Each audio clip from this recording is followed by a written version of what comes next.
کے لیے، جنت کے حصول کے لیے، اسلام کے نور کو حاصل کرنے اور دین مطیع پر چلنے کے لیے خوبصورت لمحات، ساعتیں، اوقات نصیب فرمائے۔ اللہ کے حضور دعا ہے اللہ تبارک و تعالی ہم سب کو تا حیات پر نور اور پر منور زندگی نصیب فرمائے۔ قرآن مجید فرقان حمید کے آیت نمبر 165 اور 66 کے اندر اللہ تبارک و تعالی نے کفار کی طرز زندگی اور اس پر جو اس زندگی پر جزا ملے گی، اس سزا کے طور پر اس کا ذکر فرمایا۔ کفار کی طرز زندگی اور اس پر جو انہیں قیامت کے دن دکھ ہوگا اس کو ذکر کیا۔ اہل ایمان کی زندگی کو بھی بیان فرمایا، ان کی صفات کو بیان فرمایا وَمِنَ النَّاسِ مَن يَتَّخِذُ مِن دُونِ اللَّهِ، من ہمارا یہ سبق نمبر 8 ہے، ناس لوگ اور لوگوں میں سے مَن يَتَّخِذُ مِن دُونِ اللَّهِ جو مناتے ہیں اللہ تعالی کے علاوہ اندادن معبود،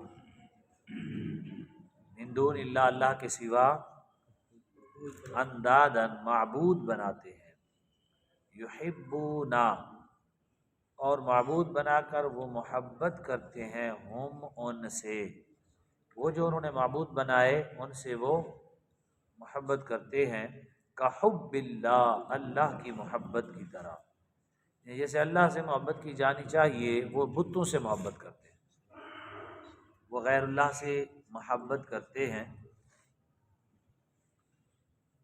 ہمارے ایک بہت ہی نیک صالح آدمی ہیں ڈاکٹر صاحب، وہ اپنی زبانی فرماتے ہیں کہ اس زمانے میں جو محبت کا دعویٰ ہے یہ دھوکہ ہے،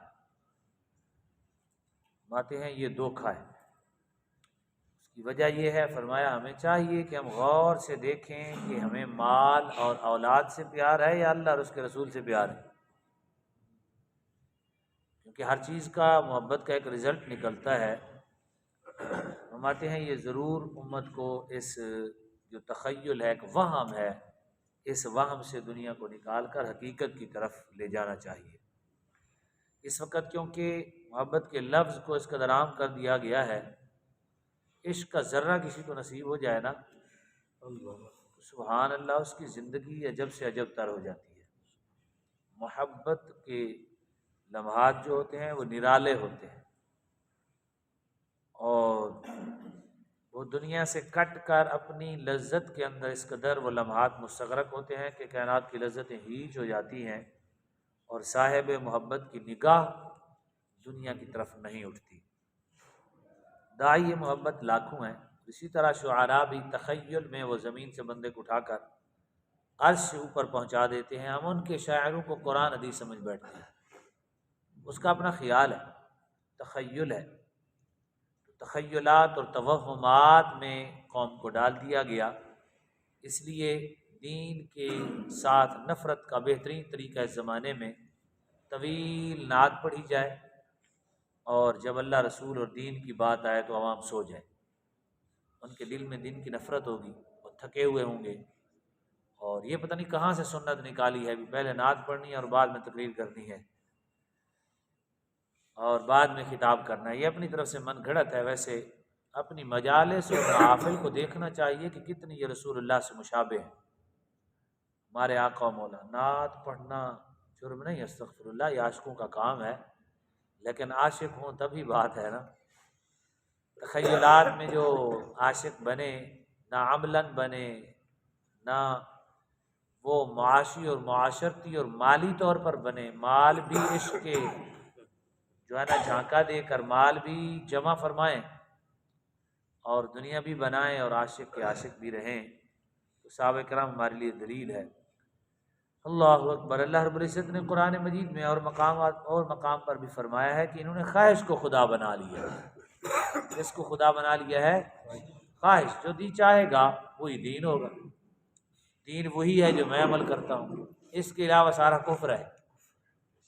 بس یہ ہمارے ایک دائرہ کھینچ لیا گیا ہے، کوئی آستانے پہ بیٹھا ہے، کوئی ثنا خان ہے، کوئی مولوی صاحب ہے، کوئی چودھری صاحب ہے، کوئی بھی مطلب سیاستدان ہے یا سیاست کی خدمت خلق ہے، جو بھی دنیا میں کوئی تعلق رکھتا ہے وہ اپنا دائرہ کھینچ کے بیٹھا، کہتا ہے سارا دین یہی ہے، سارا دین وہی ہے جو رسول اللہ نے ہمیں عطا فرمایا۔ تو اللہ سے محبت ہونی چاہیے، اگر کمی ہے تو یہ مانگنی چاہیے، اللہ کی محبت بار بار مانگیں، اس سے دوستی مانگیں، اور مانگیں اس طرح کہ یا اللہ وہ دوستی دے جو کبھی ٹوٹے ہی نہ۔ کائنات میں ہم دوست ڈھونڈتے ہیں، اچھے دوست بڑے اچھے نعمت ہے اس دنیا میں، حضور کا بھی فرمان ہے، مفہوم حدیث ہے، مال و دولت اتنی نعمت نہیں ہے جتنا اچھے دوست نعمت ہے، اور سب سے اچھا دوست اللہ ہے اور اس کا رسول ہے، تو ان سے دوستی ہماری مانگنی چاہیے، مانگیں گے تو ملے گی نا، یاری دوستی مانگیں گے، ہر شخص کہتا ہے ڈاکٹر بن جاؤ گے، انجینئر بن جاؤ گے، وکیل بن جاؤ گے، لیکن کسی تقریر میں کوئی نہیں کہتا ولی بن جاؤ گے۔ یہ مانگنا چاہیے اللہ سے، ولایت ایک بہت بڑی نعمت ہے، اللہ سے مانگیں، اللہ کہیں یا اللہ ہمیں دوستی عطا فرما، ہمیں اپنا تعلق عطا فرما، اس نے یہ عطا فرمانی ہے۔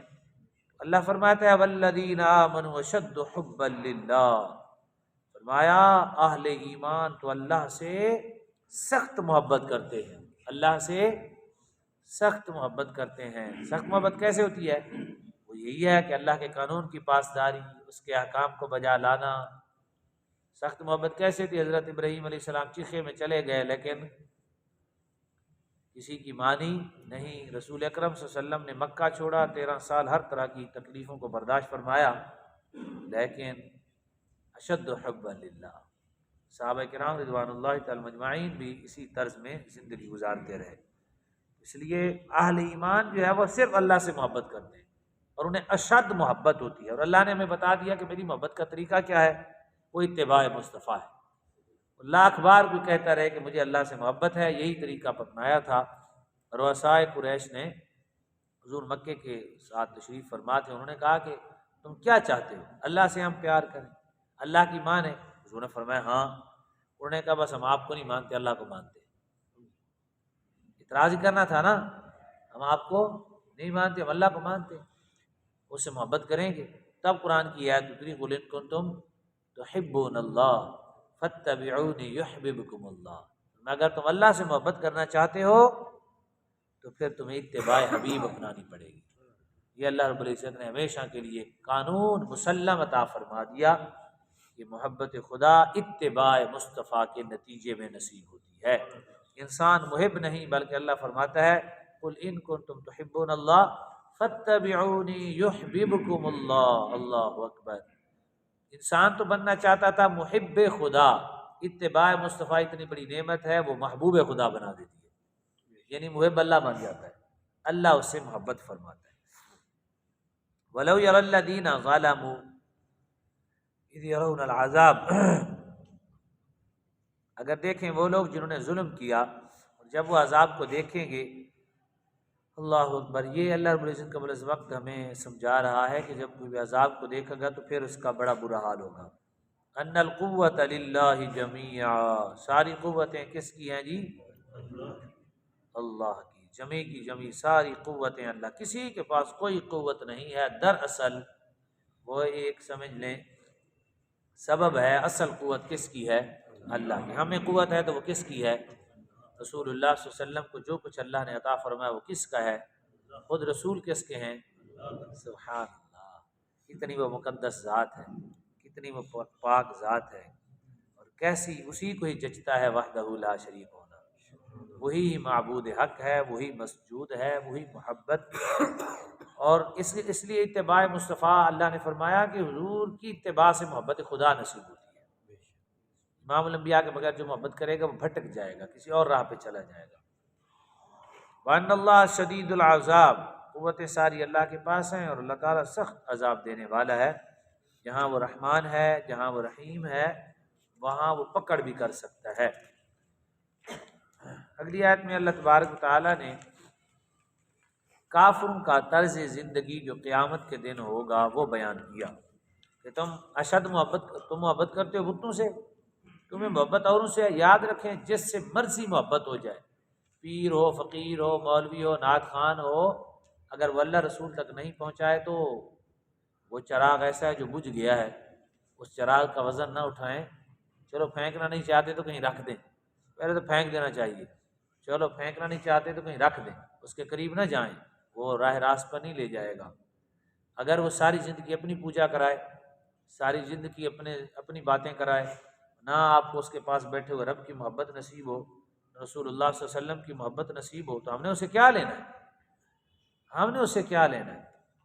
ہمیں تو چاہیے اللہ رسول کی محبت، جس مرکز سے مل جائے، جہاں سے نصیب ہو جائے بس، اور کسی جگہ سے نصیب نہ ہو تو بالکل نہیں، جتنا مزید چمکتا دھمکتا آستانہ ہو، ہمیں اس کے چمکنے دھمکنے کا کیا فائدہ ہوگا؟ جتنی مرضی صاحب کرامت ہو، ہمیں اس کی کرامت کا کیا فائدہ ہوا جس نے ہمیں رسول اللہ تک ہی نہ پہنچایا، جس نے ہمیں اللہ تک ہی نہ پہنچایا؟ تو وہ مرشد ہے، کیا ہے جی؟ وہ رہنما ہے، وہ جو اصل ہے، مقصود نہیں ہے، مقصود نہیں ہے، وہ مقصود نہیں ہے، وہ ایک سبب ہے۔ اس لیے ان سے محبت، اللہ کے پاک بندوں سے محبت اس وجہ سے ہوتی ہے کہ وہ اللہ کی بارگاہ میں پہنچا دیتے ہیں۔ تو گاڑی بڑی پیاری لگتی ہے جو منزل پر پہنچا دے، اس کی صفائی تو بندہ کرتا ہے نا، اس کا خیال رکھتا ہے، لیکن پہنچائے ہی نہ تو آپ نے اس کو روزانہ ٹاکی لگانی ہے؟ وہ تو کسی کام کی نہیں، کھڑی کھڑی وہ کھڑی ہیں ورکشاپ کے اوپر، کوئی ہاتھ بھی نہیں لگاتا اس گاڑی کو، قریب بھی کوئی نہیں جاتا نا، وہ ٹوٹی پھوٹی خراب ہوگی، مٹی سے آلودہ ہوگی، بس ایسے رہنے دیں اس کو، جو گاڑی سٹارٹ ہی نہیں ہوتی ہے۔ منزول ہمیں مقصود تک، مطلوب تک نہ پہنچائے تو بالکل ہرگز نہیں۔ کسی کا بڑا پن نہ دیکھیں، کسی کو یہ نہ دیکھیں بڑے پیر کا بیٹا ہے، بالکل نہیں۔ اس زمانے میں یہ بہت بڑا طوفان ہے، پیر کا بیٹا پیر ہوتا ہے۔ ہمارے آقا مولا صلی اللہ علیہ وسلم نے یہ تعلیم نہیں عطا فرمائی۔ امام الانبیاء سید الانبیاء صلی اللہ علیہ وسلم نے خلیفہ اول بیٹے کو بنایا، نواسے کو بنایا۔ خلیفہ اول رسول اللہ صلی اللہ علیہ وسلم کے کون بنے؟ خلیفہ دوم صدیق اکبر نے اپنے بیٹے کو بنایا۔ سیدنا عثمان غنی کے بعد کون ہے؟ حضرت شیر خدا رضی اللہ تعالیٰ۔ پھر حضرت شیر خدا نے بھی فرمایا جیسے میرے پاک رسول چھوڑ کے گئے تھے میں بھی اسی طرح چھوڑ کے جاتا ہوں۔ آپ نے حضرت امام حسن کی بیعت نہیں کی، نہ لوگوں سے لی ہے، حالانکہ کچھ دیر آپ زندہ اور تابندہ رہے ظاہری حضرت علی پاک، ایسا نہیں کیا آپ نے۔ اور حضرت سیدنا فاروق اعظم شورا بنا کے گئے۔ تو یہ کوئی ایسا نہیں ہے، کافی عرصے سے جو ہے نا پیری جو ہے وہ بس صاحبزادوں تک رہ گئی ہے۔ اس وجہ سے دین نہیں ہے، اس وجہ ان کے پاس نہیں ہے تو آپ کو کیا دیں گے بھائی؟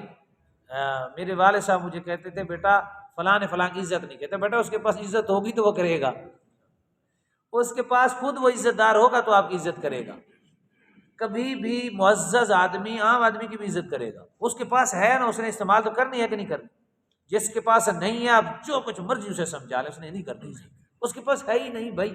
آپ تو ایسے ہی ہے جسے کیکر کے نیچے بیٹھ کر سیب کی دعائیں کر رہے ہیں، تو وہاں کیکر ہی ہوگا، سیب تو اب نہیں نا اوپر سے گرنے لگا۔ اللہ ہے، کرنے والا اللہ ہی ہے، لیکن سیب کے نیچے بیٹھ کے دعا کریں۔ آپ کیکر کے نیچے بیٹھ کے کہتے ہیں اللہ اوپر سے سیب گرا دے، وہ مسبب الاسباب ہے، اس نے ہمیں اسباب عطا فرمائے۔ تو یہ جو چیزیں ہیں قیامت کے دن ایسے احباب، اس وقت اللہ رب